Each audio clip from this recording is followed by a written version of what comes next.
देखिए, इस वक्त पूरी दुनिया की नजरें मिडिल ईस्ट पर हैं। एक तरफ अमेरिका और इजराइल, तो दूसरी तरफ ईरान। माहौल इतना तनावपूर्ण है कि लगता है एक छोटी सी गलती भी एक बहुत बड़ी जंग छेड़ सकती है। और इसी पूरी उथल-पुथल के बीच एक ऐसे देश ने एंट्री ली है जिसकी किसी को भी बिल्कुल भी उम्मीद नहीं थी। जी हाँ, हम बात कर रहे हैं पाकिस्तान की। और यही वो सवाल है जो आज हर किसी के जहन में है। मतलब, एक देश जो खुद अपनी अंदरूनी परेशानियों से जूझ रहा है, वो अचानक दुनिया का झगड़ा सुलझाने के लिए क्यों सामने आ गया है? इसके पीछे की असली वजह क्या हो सकती है? तो चलिए, आज इसी पहेली को परत दर परत खोलने की कोशिश करते हैं। तो कहानी में सबसे पहले जो बात सामने आती है, वो है एक बड़ा विरोधाभास। एक तरफ तो पाकिस्तान के अपने घरेलू हालात हैं, और दूसरी तरफ ग्लोबल स्टेज पर शांतिदूत बनने की उसकी ये कोशिश। ये दोनों बातें एक साथ थोड़ी अटपटी नहीं लगती? अच्छा, इस बात को समझने के लिए जरा क्रिकेट का उदाहरण लेते हैं। एक तरफ है भारत का आईपीएल, जहां पैसा है, ग्लैमर है और एकदम टॉप क्लास प्रोफेशनलिज्म की चमक है।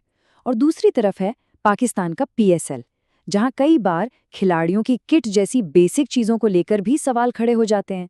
अब देखिए, ये सिर्फ क्रिकेट की बात नहीं है, ये उस बड़ी तस्वीर का एक छोटा सा हिस्सा है जो हमें दिखाता है कि पाकिस्तान अंदर से कितनी चुनौतियों से गुजर रहा है। और बस यही बात उसके इस नए रोल को और भी ज्यादा दिलचस्प बना देती है। तो पहली वजह क्या हो सकती है? पहली और सबसे बड़ी वजह छुपी है पाकिस्तान की सियासत और फौज के अंदर।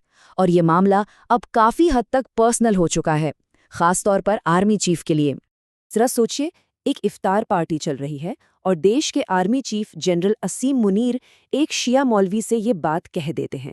ये सिर्फ एक बयान नहीं था, ये एक ऐसा बयान था जिसने पाकिस्तान की शिया कम्युनिटी को सीधे सीधे निशाना बनाया।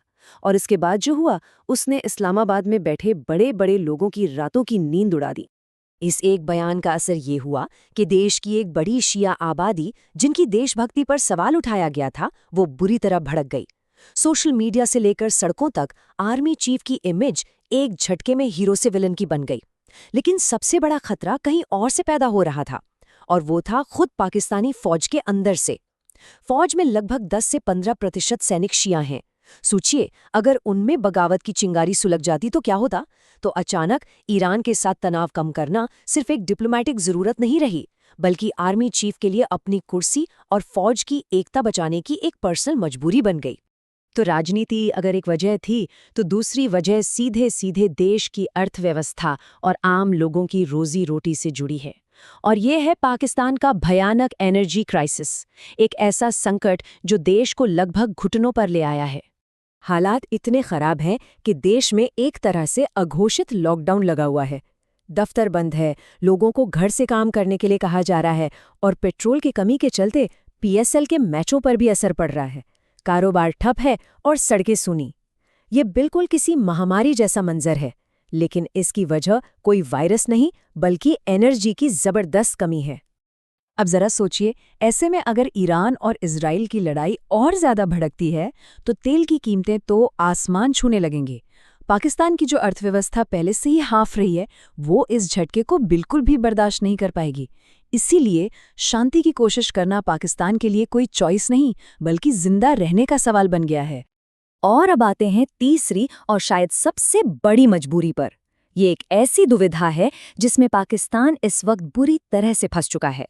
और ये कहानी है एक बहुत पुराने रक्षा समझौते की, जो आज उसके लिए गले की फांस बन गया है। कागज पर तो ये समझौता बहुत सीधा साधा है। अगर सऊदी अरब पर हमला होता है तो पाकिस्तान उसकी मदद करेगा, और अगर पाकिस्तान पर हमला होता है तो सऊदी अरब उसकी मदद करेगा। दोस्ती की ये कसम अपनी सुरक्षा के लिए खाई गई थी, लेकिन आज यही कसम पाकिस्तान को एक ऐसे मोड़ पर ले आई है जहां से आगे कुआं है और पीछे खाई।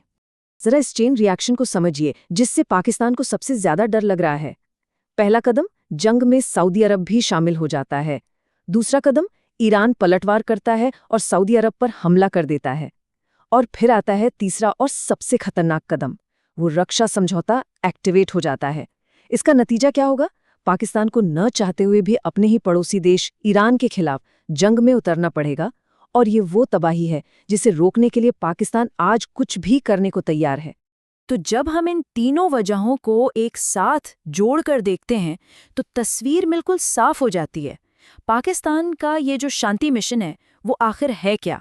सारी कहानी इन 3 दबावों पर आकर टिक जाती है। पहला, आर्मी चीफ की अपनी कुर्सी और इमेज बचाने की जद्दोजहद। दूसरा, देश को आर्थिक तबाही से बचाने की छटपटाहट। और तीसरा, एक पुराने वादे की वजह से एक अनचाही जंग में खिंच जाने का डर। तो जो कदम दुनिया को एक महान शांति की पहल लग रहा है, वो असल में पाकिस्तान के लिए अपने अस्तित्व को बचाने की एक बहुत बड़ी मजबूरी है। मतलब ये कोई दुनिया की सेवा नहीं, बल्कि अपने ही घर को बचाने की एक बेहद ज़रूरी कोशिश है। और ये पूरी कहानी हमें एक बहुत बड़े सवाल पर लाकर छोड़ देती है कि क्या अंतर्राष्ट्रीय मंच पर शांति की जो बातें होती हैं वो वाकई ऊंचे आदर्शों और सिद्धांतों से होती हैं, या फिर इसके पीछे हमेशा कोई न कोई गहरा दबाव, कोई मजबूरी और कोई निजी मतलब छिपा होता है। इस पर सोचिएगा ज़रूर।